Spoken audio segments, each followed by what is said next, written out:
Have you ever felt like you're standing at the edge of something big, a dream, an opportunity, something that could change your life, but instead of excitement, you feel overwhelmed with doubt and fear? Well, you're not alone. Meet Sarah. A hard-working woman, dedicated to her career, yet trapped by an invisible force, the voice of self-doubt that tells her she's not good enough. She has worked tirelessly for years, but when the chance to move up comes knocking, she hesitates, frozen in fear. Sound familiar? Today, we dive into Sarah's journey, a story about how the subconscious mind shapes our reality. It's a story of overcoming fear, reprogramming beliefs, and stepping into a life you've always dreamed of, but never thought was possible. Join me as we explore how the subconscious mind can either hold us back, or be the key to unlocking unlimited potential. This is Sarah's journey, and maybe, just maybe, it's yours too. The office was quiet. The bright overhead lights hummed gently, and Sarah was alone, seated at her desk. The rest of her colleagues had long since gone home, but she remained, a familiar scene for her. It was always the same. Work hard, stay late, and keep your head down. She had done all of that. And now, after years of dedication, she found herself staring at an email that offered her the promotion she had dreamed about for so long. The subject line boldly read, "Exciting new opportunity for you." Her breath caught in her chest. She clicked on the email, reading through the details. It was everything she had wanted: more responsibility, a higher salary, a chance to prove herself. Yet, instead of feeling elated, her heart raced with a different emotion: fear. Am I really ready for this? Sarah asked herself, rubbing her temples. What if I mess up? What if I'm not good enough? What if they made a mistake in offering me this? The more she read the email, the more those feelings of insecurity crept in. She was on the verge of something incredible, and yet, she was paralyzed. Her mind filled with self-doubt, questioning her ability to step into the role. Could she handle it? Would they expect too much from her? Was she really worthy of the position?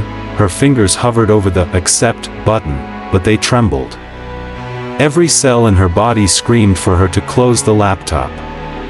So, she did. The promotion offer remained unread, locked away in her inbox, just like the dream she had pushed aside so many times before. With a sigh, Sarah leaned back in her chair, her eyes closed. "I'm just not ready," she told herself. She felt a strange comfort in the decision, but also a deep, gnawing regret. As she stared at the blank screen, Sarah's mind drifted back to a time when she was just a little girl. The memories came rushing back: the warm smell of her mother's cooking, the soft clink of dishes, and the faint sound of her father's raised voice that it was dinner time. Her parents were arguing again, their conversation barely a whisper, but the tension in the air was palpable. Sarah could feel the weight of their frustrations pressing down on her. She never understood what they were fighting about, but it was always the same. Money. Work. Success. The things adults seem to stress about. "You can't always have everything," her father's voice rang out. "Success doesn't come easy. It's not for everyone. Not everyone gets a happy ending." Her mother nodded, silently agreeing. She had that look in her eyes, the one Sarah had seen countless times, a mixture of weariness and resignation. As Sarah sat quietly at the table, she felt the weight of their words sink into her heart. In that moment, she learned a lesson without even realizing it: success was something to fear, something fragile and fleeting.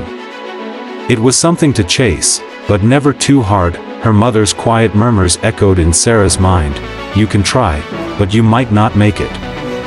You can work hard, but don't expect too much." And so, that belief formed in the deepest recesses of Sarah's subconscious, a quiet voice that told her success was something to be cautious of. Years passed, and Sarah's life seemed to follow a familiar pattern. She worked tirelessly, putting in long hours, always striving for excellence, yet always with a nagging feeling that something was holding her back. Every time an opportunity for growth appeared, doubt crept in. Her first job out of college felt like the perfect fit, and she was grateful to land a position at a reputable company. Yet, even in the early days, Sarah couldn't shake the feeling that she didn't belong. She felt like an outsider, someone who was constantly walking on eggshells, afraid to step too far out of line. At meetings, she sat quietly, observing others speak with confidence. She wanted to speak up, to share her thoughts, but there was a familiar voice in her head. What if they think I'm not qualified? That voice kept her from truly engaging in the office culture, from reaching out for the opportunities she secretly craved. Even though her colleagues praised her work ethic, Sarah often felt like a fraud. She wondered, what if I don't really deserve this job? When the opportunity for promotion came around, Sarah didn't apply. She didn't even consider it. Her subconscious mind, filled with the limiting beliefs instilled by her parents, whispered to her, "You don't get to have it all." Her pattern was set. Work hard, but never too hard. Strive for success, but don't expect it to come easily. Sarah's life seemed to be stuck in a loop: work, effort, small rewards, but always something missing. She felt exhausted by the constant effort, but never fulfilled. It wasn't just her career, it was her life. Her relationships were shallow, her personal goals remained unachieved, and her dreams were tucked away in the back of her mind. One rainy afternoon, Sarah sat in a cafe, sipping coffee and absent-mindedly scrolling through her phone. As she scrolled, an article about the power of the subconscious mind caught her eye. Intrigued, she clicked on it. The article explained how our subconscious beliefs shape everything, from the way we perceive the world to the choices we make. It described how many people's subconscious minds were programmed with negative beliefs about themselves, which in turn limited their success. For the first time, Sarah felt like the veil had been lifted. The doubts, the insecurities, the constant feeling that she wasn't good enough, it all made sense now. She realized that her fears were not her fears, but fears that had been programmed into her mind as a child. She spent the next few days reading everything she could about the subconscious mind. She learned that the subconscious doesn't distinguish between what is real and what is imagined. It absorbs everything, from childhood experiences to adult influences, and shapes how we see ourselves and the world.